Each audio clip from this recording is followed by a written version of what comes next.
top five Latino comedians. So number 1, Felipe. Number 2, Eugenio Derbez. Number 3, you know what's really funny, and I don't feel like he gets enough recognition, is Santi Espinosa out of New York. It's really funny. Number 4, damn, it's tough. Jesus Trejo. Okay. Number 5, George Lopez, baby. Oh. Wow. DJ Eddie. One. Bienvenidos a Mega 96.3, comedian Ralph Barbosa. Woo! Hey, what's up? Danny no ves, bro. ¿En inglés, español, or both? You're good with both. Como ustedes quieran. Así me gusta. Pura raza, right? Simón. All right. ¿No le gusta cómo está colgando ahorita el micrófono? What's it reminding you of, bro? I don't know. I'm not trying to... Horrible memories. You got to pay your bill somehow, right? Nah, you do, maybe. I got a special to pay my bills. A Hulu special called Planet Bosa. Y'all watch it out. Thank you very much. I like that. Right off the gate promoting. Así me gusta. You did it for me, bro. Thank you. You're making the interview already easier. Yeah, yo no vine para jugar con ustedes. Okay? Puro business. Wow. Hey, primero de Netflix y ahora a Disney/Hulu, porque Disney ya se tomó a Hulu y ahora tu especial, it's not only on Hulu, but now it's on Disney Plus. Things got even bigger. That's right. Right? Ahora soy Marvel Cinematic Universe character.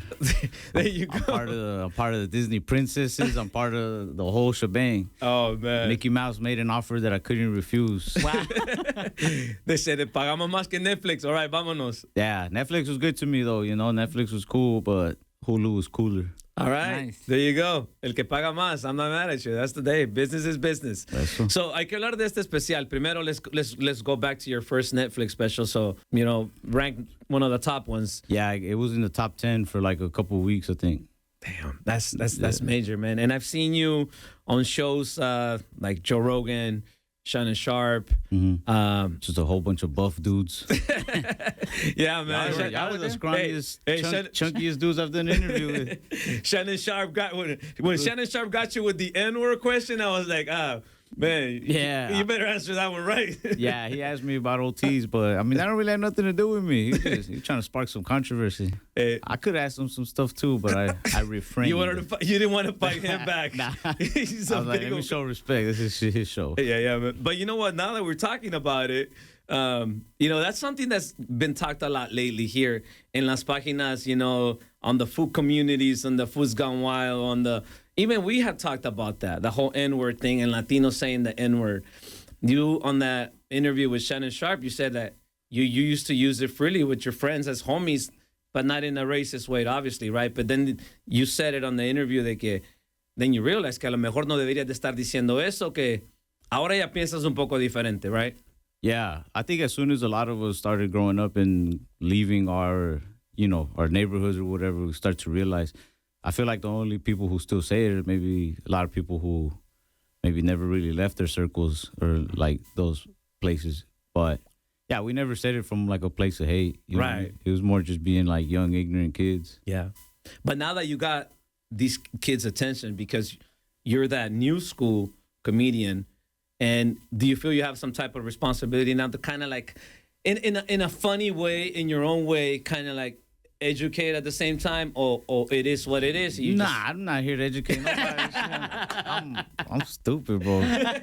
If there's ever anything you learn from me, you should learn that if I'm doing it, you can do it too, because I'm pretty stupid. So if I'm making it look easy, you can make it look even easier. There you go, man. So tell us, when was that moment that you were like, damn, I think I'm making it here. I think I'm doing something. What was that turning point in tu carrera? I guess when girls started DMing me, I was like, Wow. Oh, wow. I was like, what the hell? I thought it were all bots. Oye, how do you feel, Ralph, de las personas que when you go and you run into the street with and they say like, Ralph, it's not even funny. How do you feel about the people that say you're not even funny? I hope maybe I'll get them on the next joke. And if not, pues ya que, I mean, my mom's out of debt, my grandma's out of debt, like, I'm funny enough to pay the bills. That's all that matters. Hey, hay que hablar del especial. So, Para la gente que a lo mejor nunca te ha visto, they're hearing you here, you know, on the airways here in LA for the first time. You're always making new fans. You know, tell us about the special and why they should go watch it. You should go watch the special because it's funny. Es el mejor especial que ha salido en la historia de toda la, how do you say, humanidad. Okay. You got it, bro. You got it. It's the funniest special you're ever going to watch in your life. Or it's at least in the top 50 specials released this last week. Damn. Maybe. I don't know. It's funny. All right, check it out. I worked hard on it. I joked a lot on it. And yeah, I'm very proud of it. I had a lot of fun with that show. I wanted the special to feel not like a well-produced special. I wanted it to feel more like it was a really good show that we were lucky to get on camera. And I think we got that. I think that's that crowd in San Diego. A lot of raza showed up, and they showed a lot of love. So I'm so grateful that they helped me make that special. That's cool, man. You could tell it's not scripted. So ya mire la mitad. I'm halfway through it. And you started off hard right up the bat. Yeah. But I could tell that you were freestyling, right? You freestyle your stuff, I mean, like, or you kind of menos, planned? like a little bit. Like on my first special for Netflix, I was really nervous. I stuck to the script. I just wanted it. Like I didn't want nobody to. I was afraid somebody would yell and stuff. You're like, don't talk to me right now. Yeah. On this one, I was like, I already know my jokes. I don't know the order I want to go in. I'm gonna just mess around. If somebody yells, pues ni modo, like we'll just go with it. You know, like let's just do what I already know, and hopefully it comes out good. Yeah, man, I like it so far. You had me cracking up on the way here. I was listening to it on the way here. You watched how much of it? Half of it. I'm halfway through You're it. halfway through my special. Yeah. I hope. Let me see where I'm at right now. I hope someday you watch the other half. Hey, that one day is gonna be today, man. Hoy cuando me subo a la bicicleta to do my workout, I'm watching the rest, man. Aquí lo traigo. Aquí está, mira, the first one on top because it's that I recently watched. So let me see where ¿Cuál we at. bici tienes? ¿Tienes una Mongoose? Look, I'm halfway through it right there. Órale. And I can't watch it because he has to finish it because, para que me pase la clave. Because you know ya we sí. can't share the Pirateado. code. You know what I mean? Like, we can't- You're- come you're- on, dog. You're missing a subscriber here. Hombre. Hey. We're on the radio. Y'all don't need to be sharing Hulu Wow. account. Oh yeah, Ralph, how do you pick the jokes? Which joke is gonna make it and which is not? Like, do you you have to laugh on your jokes or like no? I just go off for the audience. Like I'll do the jokes on the road, and then the ones that get the biggest laugh, I'm like, well, I have to put that one out there, you know. And then the ones that get the weaker laughs, then keep working them out. But they didn't make it. They didn't make the cut. Wow, that's crazy. Hey, let's talk comedians. Off the air, nos estabas diciendo de que andabas ahí codeándote con Dave Chappelle. Damn, that's a big name to be hanging out with. Yeah, that's to me the goat right there. That's the goat of the goats there. Yeah. Love that fool. Like he's like the daddy Yankee of the comedians. Is Daddy Yankee the goat of reggaeton? He is, bro. He is. He's the goat of reggaeton. That's why I'm doing that comparison. Well, yeah, we was out there with Dave Chappelle sipping gasolina, and it was cool, man. I went on stage, and I'm since I just recorded this special, The Planet Bosa. That's like 1 hour of jokes that I can't do no more. So now I have to think of like new jokes, and I have like just barely ideas, so I still have to work them out. So I was like, man, it's gonna suck if I go up in front of Dave Chappelle. He sees me bomb, but he talked to me before the thing, and he was just like, man, we're out here just doing what comedians do, working on material. Like, you do what you got to do. And I went up there and I told the story of the time I stole his vest. Nice. Because one time I took his vest from the improv the first night I met him because he left it there. And I was afraid that somebody would take it or something, you know? They took my jacket the day before. Damn. So I was like, nah, like, me lo voy a llevar conmigo para que nadie más se lo lleve. And I wore it. I took pictures, and I even took pictures wearing Dave Chappelle's vest. And then Alfred Robles had his hat out there, so I was wearing his hat. And I had like I don't know if I can say this on the air. I had Say it, bro. Say it. We work it out. Don't worry. I had an ounce of mushrooms. Unos hongos mágicos. There you go. And I had them in my pocket. Bro, you're saying hongos mágicos and you got a special on Disney. La cosa se puso mágico. So I leave, and I'm like halfway down the street. And Renee Vaca and Kim Flores called me because they were kicking it there with me. And they were like, hey, bro, Chappelle's team came back. They're looking for his vest. So I was like, oh, man, I'm going to go back right now. Like, tell them my bad. And so I went, and they're all outside, and I got out. And I was trying to tell the security guy, like, hey, I didn't mean to steal it. I didn't want to leave it back. You know, y'all had left already. He didn't say nothing. He just got it, left. And I'm like, dang, I left the mushrooms in there. So then the next... In the vest. In the vest, yeah, in the pocket. It's like a whole ounce. So then like 2 days later, Chappelle is performing at the same club I am, but he has a different green room. He's like, y'all come party. And he's in there partying with all these people. It was cool. And I was trying to tell him, but I had just met him, and there's a lot of people talking to him. It's loud. I was nervous. I was like, hey, there's mushrooms in your vest. That's not a good start. And he was like, what? He's like, I didn't check it. I don't know. He's like, I didn't see it. And I was like, hey, I didn't mean to steal your vest. You know, I don't want you to think I stole it. He's like, no, I didn't think that. And, you know, people are talking to him. So I'm trying to find the moment again to tell him. I said, hey, I left mushrooms in the vest. It's like an ounce of mushrooms. And he was like, God. He goes, man, thank you. I appreciate that, bro. He's like, I'll take him. I'll take him. He thought I did it like as a gift. And I was just like, I was like, okay, yeah, you know, you can have them. Yeah, like. Oh, my God. That's hilarious, man. Hey, so growing up, like when you're starting, like looking up to comedians, I'm sure you said he's the GOAT. So obviously you looked up to him. Mm-hmm. What other comedians were you looking up to? I really loved Adam Sandler, any Adam Sandler movies. Like Norm Macdonald. When I was really small, I guess to give me something to do, my grandma would put on a lot of Eugenio Derbez. Oh, nice. Yeah, and El Chavo and stuff. As I got bigger, just different stuff. Like Bernie Mac a lot. I wish I could have seen him live. You know, like that would have been so cool, at least to talk to him. Who else? Mitch Hedberg. I didn't find out about Mitch Hedberg until I was already into like doing comedy. But Mitch Hedberg, I think that's one of the GOATs. What about from the Latino comedians? Man, how would you? Give me. I'm gonna te voy a dar una dura, okay? All right. Top five Latino comedians. Number 1, Felipe. Number 2, Eugenio Derbez.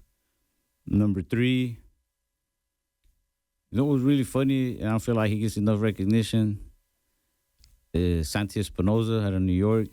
It's really funny. Number 4, damn, it's tough. Jesus Trejo. Okay. Number 5, George Lopez, baby. Oh. Wow. all right.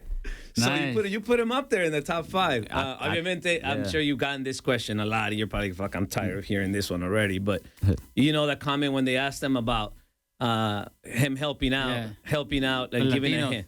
Right. Yeah. What was the exact question? Le preguntaron, like, I mean, like, if he helps other Latinos to come up.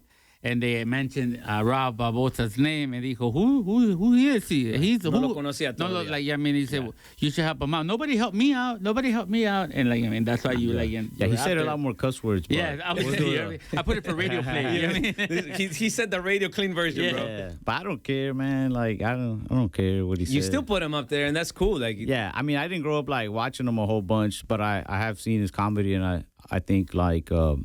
As a comedian, even if I'm not a fan of a comedian, I can respect their work, and like I think even though I was never like a big Lopez fan, like I see the greatness. Right. In his prime, he had some heat. Yeah. Now let's talk about places you perform at, bro. What's been the toughest crowd you ever had? Like maybe, I don't know, fuiste a algún lugar donde había pura gente blanca. I don't know, algún lugar like you were like, why did they even hire me here? So look, I had an all Mexican crowd. I want to say it was I forgot the name of the town in Alabama. Oh, okay. I got family over there in Birmingham. Yeah, Was it in Birmingham? I don't like them. It might have been Birmingham or. Hey, son Latinos, okay? Son Latinos. So. I don't remember where it was, and I couldn't get them to laugh. Like if they would laugh, they would laugh a little bit. Damn. And then after the show, this dude busted open the door to the green room demanding a picture where I felt like he was gonna have his way with me. I was scared. Damn. Yeah. So Birmingham, Alabama, never again. I don't know if it was Birmingham. It might not have been Birmingham, but it was Alabama. Damn. Yeah, hablando de comedians, bro, like, you know, in my top 3, they're like, you know, that you're like, it's one of them, especially your crew, you know, Rene Varca, like, and your boy, Ken Flores, que, you know, rest in peace. I'm talking about Ken. Did it hurt you when he passed away, bro? How did you receive that phone call? Because that was your boy. It hurt to know that Rene was hurting, because him and Rene were like closer than anybody. And I think what made it hurt even more was that I mean, I feel like we're still at the very beginning of our careers. Like, we're still trying to build our own, like, Mount Rushmore of Latino comedians, the three of us. We're the exact same age, all three born in 96. We're about to start touring together, three of us. The day we were supposed to sign the paperwork is the day that we found out Ken passed away. And, not only was it sad because that was a friend of mine, but it was just sad because that was one of my all-time favorite comedians. To this day, he's one of my all-time favorite comedians. Like, I really loved his comedy. Every time we talked, I would ask him, like, about his work ethic. And, like, Ken worked hard, bro. Like, Ken was a comedy nerd. Like, he loved comedy. He was always writing. He was always, like, talking about it. Like, so just to know that somebody that funny and that hardworking passed away, and now I know it's like a bitter way of looking at it, but I look at other comics who are not as funny, maybe don't work as hard, maybe they go kissing ass. Like, I'm like, man, Ken had to leave, but these fools got to stay. Like, that, it just made me sad. It made me not want to do comedy for like 2 months. Like, Damn. Yeah. Sorry for that loss, man. Yeah, the comedy world, they lost a rising star for sure. And I still think, even then, like, I still think that if anybody ever puts us in a Mount Rushmore of Latino comics, I feel like Ken always has to be up there too. Hey, so we talked about the toughest crowd. What about the best crowd? That you're like, damn, that's tough. that you had him crying. I don't know. Se andaban tirando al suelo. I don't know. Like, I was a little drunk, so maybe it was like exaggerated. I think they were feeling as much as I was in Chicago during the Butterfly Effect tour.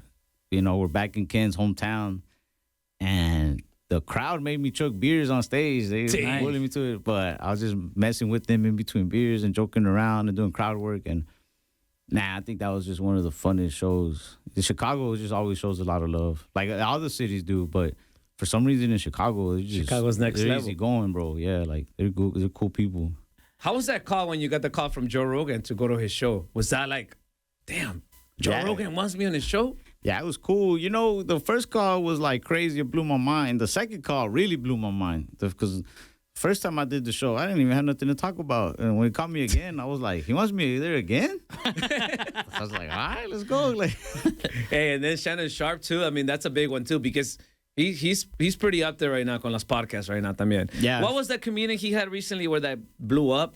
Cat Williams? Yeah, Cat Williams. Yeah. I mean, I wasn't going to go up there with no Cat Williams stories, but yeah, no, it was cool, man. Shannon was real nice. He was like, thanks for doing the show. But I was like, man, thank you for having me. I know he has a big audience. So I just really wanted to get the word about my special out there. He was just like, yeah, come on. Oh, yeah, Ralph, you growing up, we're all Latinos. When you broke up to your family and say, hey, I'm going to live out of making jokes. And they're like, get out of here, bro. You're not even funny, bro. Like, how do your family take that? Like, I mean, voy a hacer chistes para sobrevivir and I'm going to become really good. Nah, they always believed in me. I have a good family, yeah. They didn't believe in you, Smoochie? No. A mí sí me quieren. Damn, I like how you reversed the question to them. What have I done to you? Got him. Bro, I was just asking, you know what I mean? A mí se maman. Así sí te Really? En mi casa me quieren. Really? Yeah. Last time we spoke to you, ¿ya has hecho los chistes de Polo Polo? Nah. Yeah, I remember my grandpa used to tell me, like, nomás, he's like, cuéntale los chistes del Polo Polo. And I was like, nah, like, that's stealing jokes. Can't do that. Let's talk about stealing jokes. You just gave me a question right now. How much stealing of jokes is out there, like right now amongst the big comedians?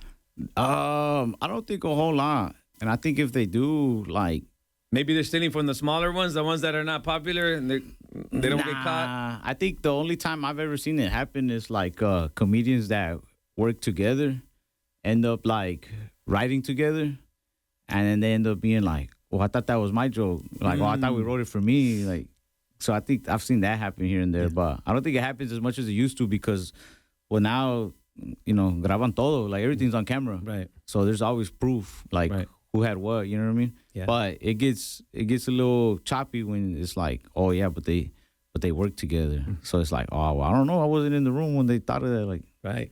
¿Y cuántas veces repites un joke? You said that los jokes del especial on Disney and Hulu ya no los vas a decir otra vez. So how long does a joke last? man, it just depends. Maybe 1-2 years. But if I don't record it, maybe longer. Okay. Yeah. Back in the day, I used to, man, the old generation, the 90s, 80s, them fools would tour with the same jokes for like 20 years, 30 years. So It's true. You know what? It's true. You're right. You're right. I would hear certain jokes from some of the top 5 you just mentioned.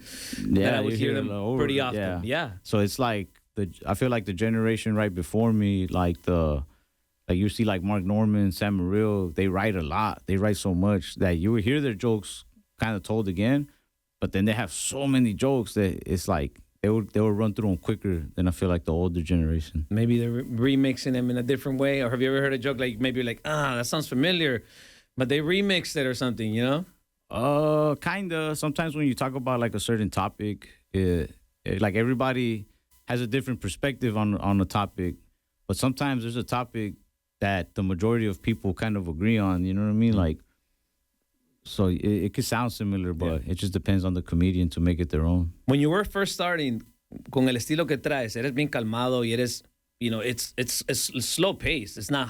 Some of these comedians are high paced, loud. You know, todos like piensan que estoy high. Eso te iba a decir. Like, or drunk. Yeah. ¿Alguna vez te han preguntado, like, you know, like why you do it in the way you do it? Because it's original, it's different. It's a slower pace. It's not a fast pace. Y no estás gritando, no andas, you know, es más calmado. I don't know. Maybe out of nervousness. Like, when I first started going up, you know, nomás tenía en la cabeza, like, nomás di lo que vas a decir. Nomás dilo. But I wouldn't say it excited. I would just say it to get it over with. And then if they laugh, they laugh. Right. And it just I could see the difference from the Netflix to now. Yeah. I got more comfortable.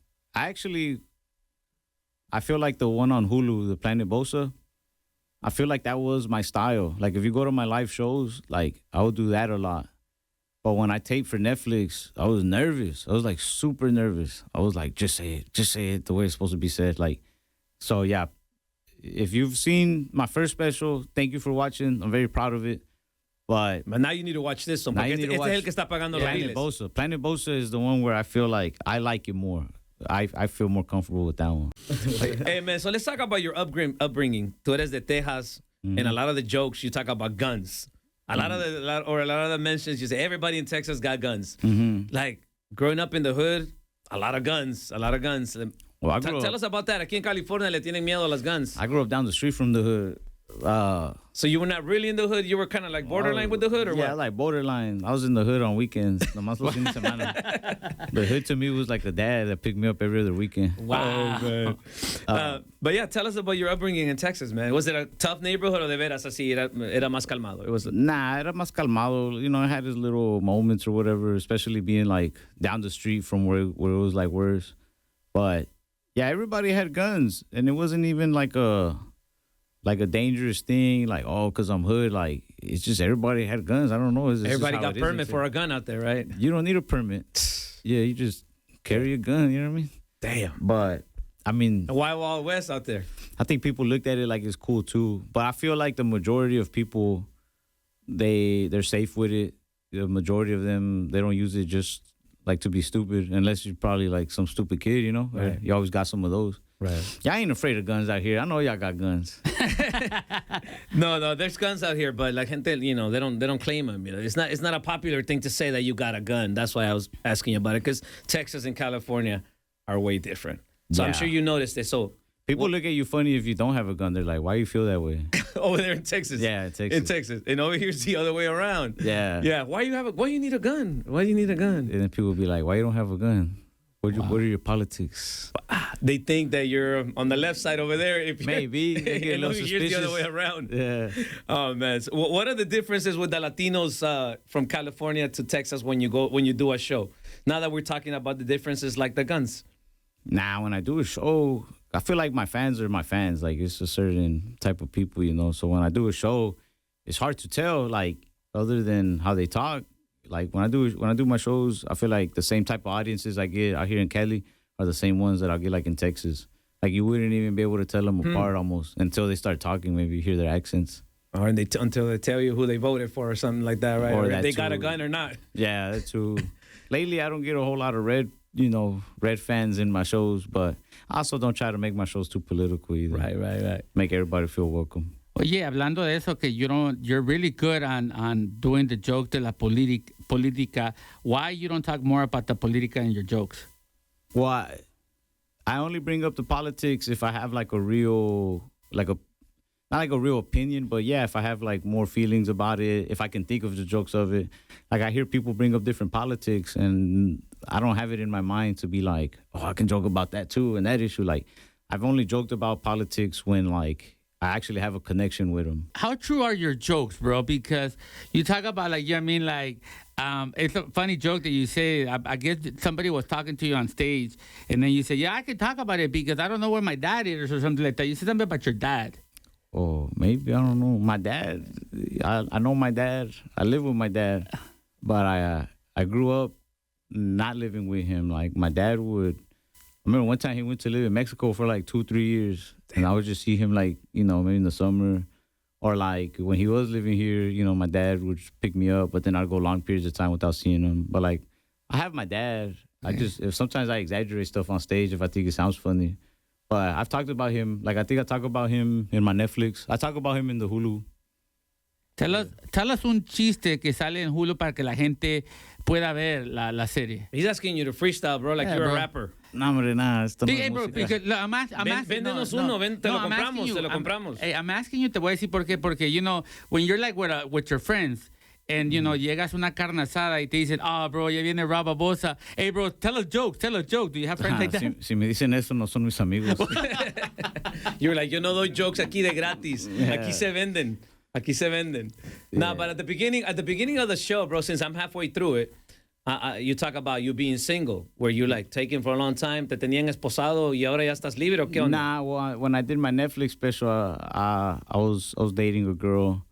But when I started doing the jokes for the Hulu special, pues yeah, I was single. So I just talked about like single life, you know? How is it being a parent? It's the best thing in the world, lo mejor, you know? Tener un hijo. Do you practice with your son, like having them there, and you just start talking? No? Nah, he don't want to hear that. How old is your son right now? Six. He's impressed. Like, él le dice a sus amigos que él también quiere ser comediante. Oh, nice. And it makes me feel good. Pero luego pienso de todas las cosas que yo he hecho y todos los hongos que me he comido. Eso te iba a decir.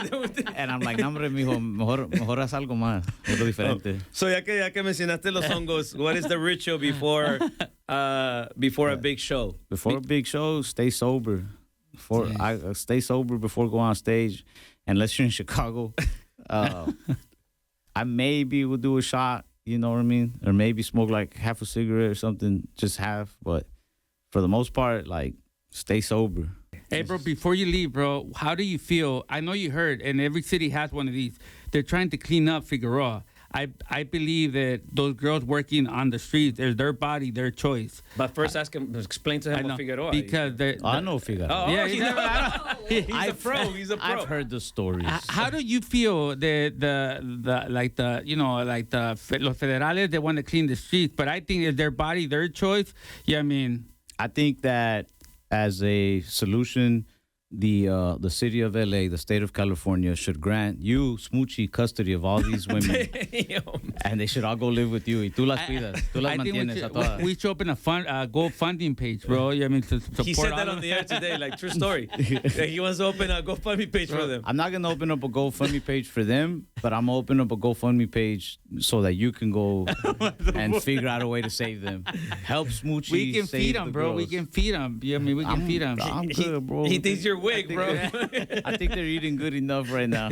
I mean, one of those girls can be your fans. You know what I mean, bro? Like, Tell them girls to go learn to type 60 words a minute, and then we'll talk. I think Smoochie's trying to try out to open up for you, bro. I need a secretary, Smoochie, not a Figueroa girl. Hey, no, how hard is it to open up as a comedian? How hard is it to be a comedian? I think it's tough, but it's not that hard.